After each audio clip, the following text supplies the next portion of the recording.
খারাপ আচরণ কি কি রাসূলুল্লাহ সাল্লাল্লাহু আলাইহি ওয়াসাল্লাম একেবারে ফিক্সড করে দিয়েছেন। বেশি কথা বলা, অহংকার করা, মানুষের সাথে রূঢ় আচরণ করা, কথা দিয়ে কষ্ট দেওয়া, গালি দিয়ে কথা বলা,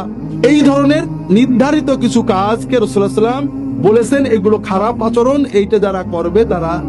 আমার উম্মত নয়, অথবা উম্মত হলেও অনেক দূরের উম্মত হবে। আর ভালো আচরণগুলো উনি ঠিক করে দিয়েছেন, সেটা হলো বিনম্রতা, যার সাথে কথা বললে ভালো লাগে, মিশুক, যারা বিনয়ী বিনম্র, যারা মানুষকে সহজে আপন করে নেয়, মানুষ তাদের কাছে গেলে মনটা আপন আপন লাগে, সৌহার্দ্য অনুভব হয়, যারা শোনে, যারা মানুষের কথা মন দিয়ে শোনে, মানুষের কাজে রাগে সবর করে।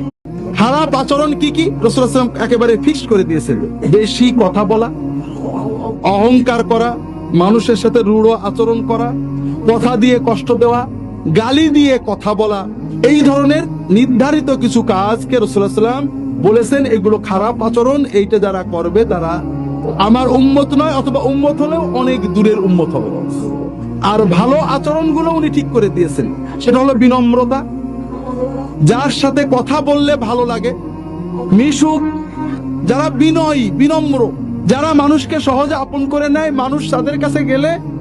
মনটা আপন আপন লাগে, সৌহার্দ্য অনুভব হয়, যারা শোনে,